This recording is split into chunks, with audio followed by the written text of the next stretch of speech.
The emerald of Elara's skin was the first thing they saw, usually, and the last thing they forgot. It was a hue that mirrored the deepest shadows of the enchanted forest, the very wood she called home. Her eyes, ancient and luminous like polished jade, held a wisdom that far exceeded her apparent age. They were eyes that had seen the slow, majestic turning of the earth countless times, witnessed the rise and fall of civilizations built by creatures both mundane and fantastical, and held the weight of forgotten lore. These features, combined with the whisper of power that seemed to emanate from her very being, had earned her the reputation of a fearsome witch. But the whispers were wrong. Elara was not fearsome. She was, in truth, deeply lonely. Her days were spent among the rustling leaves and the chattering of birds, tending to the delicate ecosystem of the forest with the gentlest of hands.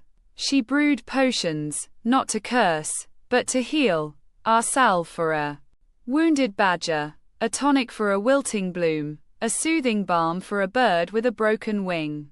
She knew the language of the trees, the secrets carried on the breeze, the rhythms of the earth beneath her feet. Her magic was not a weapon to be wielded, but a nurturing force, an extension of her own compassionate heart. Autumn was Elara's favorite time of year.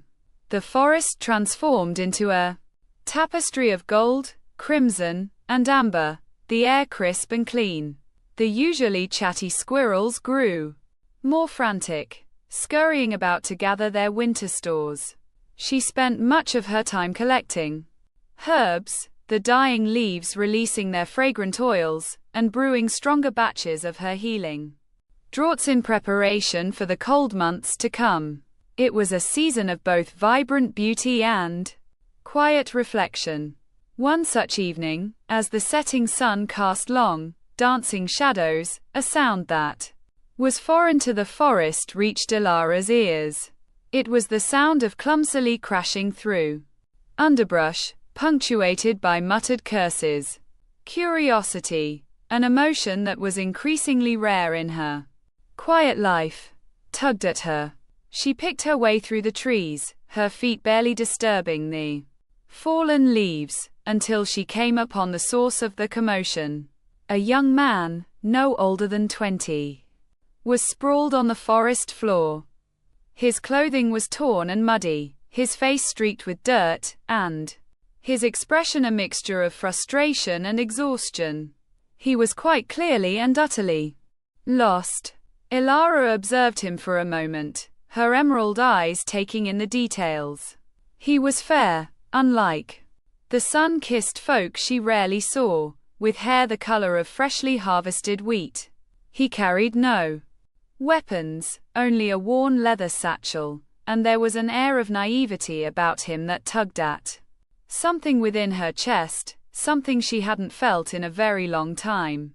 A flicker of what she recognized as empathy, an emotion that had been buried beneath layers of loneliness and fear of rejection, stirred within her.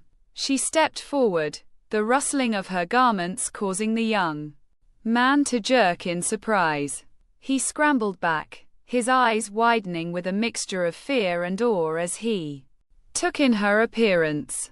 Who are you?" he stammered, his voice trembling slightly. He was clearly expecting a monster, a creature born of nightmare, his gaze flicking nervously from her skin to the strange, luminous gleam of her eyes. Elara tilted her head slightly. She had expected such a reaction. She had lived with it for centuries. But something in this young man's eyes, beneath the initial fear, was different. There was a hint of curiosity, a spark of something else. "I am Elara," she said, her voice as soft as the rustling of leaves, "and you are lost." The young man, emboldened by her lack of hostility, slowly sat up. I was heading to the village of Oakhaven. I think I took a wrong turn hours ago." He sighed, running a hand through his disheveled hair. "I'm Liam. Oakhaven is far from here, Elara said, her gaze softening as she took in his plight. You would not reach it before nightfall. You are welcome at my cottage for the night. Liam hesitated, glancing back at the deepening shadows of the forest. He was still wary, but the warmth in Elara's eyes was strangely compelling. He had heard the tales of the Witch of the Woods, of course, but the woman before him now didn't seem to fit the terrifying image they painted. She seemed kind. Are you sure? He asked. Hesitantly, I wouldn't want to intrude. Elara offered a small, almost hesitant smile, a rare sight for those who knew her.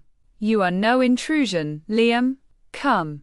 The night grows cold, and so began an unlikely friendship. In Elara's cottage, warmed by a crackling hearth fire, Liam found himself feeling more at ease than he had expected. Elara prepared a simple meal of roasted vegetables and herbs, her movements graceful and efficient, and for the first time in days, Liam felt secure. He told her about his life, his dreams, his hopes, the words tumbling out of him freely, as if he had been keeping them bottled up for years. Elara, in turn, listened with patient understanding, her wise eyes offering a sense of comfort he hadn't known he craved. She, too, found herself sharing snippets of her past. Stories of the forest, of the ancient magic that flowed through the land, of her work with the creatures she so dearly cared for. Liam listened, his eyes wide with fascination, not fear. He asked questions about her unique appearance, about her knowledge of herbs and potions, not with judgment but with genuine curiosity. As the night deepened, Liam realized that the tales of a fearsome witch were nothing but the imaginings of fearful minds. Elara was not a monster, but a guardian, a gentle soul who had been isolated by the prejudiced views of others. He saw not a creature to be feared, but a woman of great wisdom and kindness, a heart that yearned for connection. He saw, in her luminous gaze, not a sign of malice, but a deep, profound loneliness. He learned of the intricate web of life she tended, the delicate balance she worked so tirelessly to maintain. He saw her not as a sorceress, but as a healer, a protector, a steward of the natural world. He watched in awe as she prepared a soothing balm for the slight bruise he'd received from his earlier fall, her touch as gentle as a butterfly's wing. And in that moment, he knew he could no longer see her as the villain he had been told. In turn, Elara found herself opening up to Liam, his genuine interest and kindness melting away the icy wall that had encased her heart for so long. He reminded her of the world beyond the forest, a world that she had carefully walled herself off from, and he showed her that not all humans were to be feared.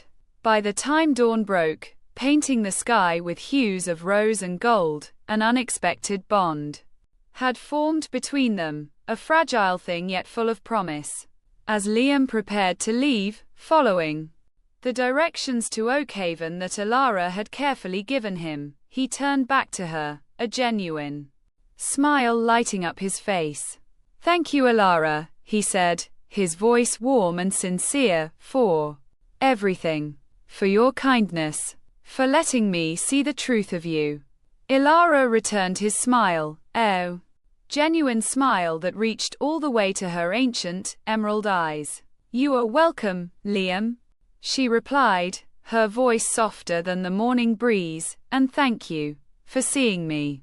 As Liam vanished amongst the trees, Elara stood at her doorway, the scent of autumn leaves filling the air. The forest seemed to hum with a newfound vibrancy, and her heart, so long burdened by loneliness, felt lighter.